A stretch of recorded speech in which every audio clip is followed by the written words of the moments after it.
Hello everyone, I'm Wayne Motts, the President and CEO of the Gettysburg Foundation. I'm with my good friend Chris Gwinn, the Chief of Interpretation and Education here at Gettysburg National Military Park for an installment of Museum Monday. And guess what? You can tell we're not in the museum. We're out on the Gettysburg battlefield for July 3rd, 1863. And where we're standing here is the artillery position for Alonzo Cushing, the artillery commander defending here on July 3rd, 1863 for Pickett's Charge. You probably know the history. Robert E. Lee made this massive assault after a 2-hour bombardment against the Federal line on Cemetery Ridge. That's where Chris and I are standing right now. In that assault, the Confederates are repulsed, and then Robert E. Lee will retreat from Gettysburg on July 4 and 5, 1863.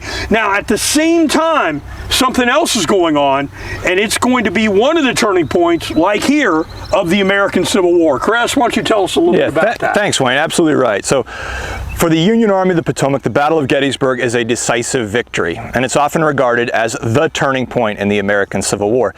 But it's only one turning point of many.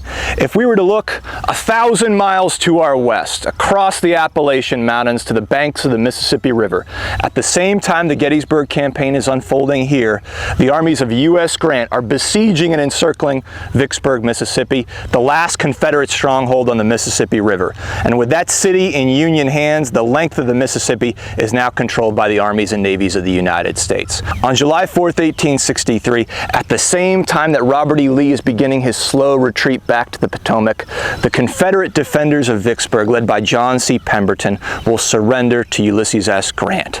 It is one of the key moments of the American Civil War, and again, a turning point in the conflict. Wayne, one of the things I love about our museum is it tells the story of not just the Battle of Gettysburg, but it builds context around the battle and addresses the whole war.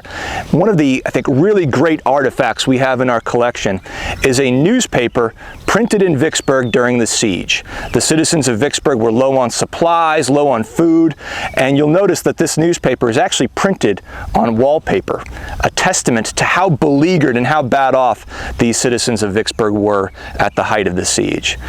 Wayne, I think this is a great example of how our museum tells the story of the war and how it connects with places like Cemetery Ridge and even with far-off Vicksburg. You're right, Chris. You know, there's a reason why they call it the Gettysburg Museum of the American Civil War. Puts the whole museum in context, or the museum puts the whole Civil War in context. So we hope next time you visit, come out here on the battlefield, and after you've got that history, of course, or before, go in the museum and make these connections, because there's great connections related to the artifacts inside the museum. Thanks for joining us for this Museum Monday, and we'll see you again soon.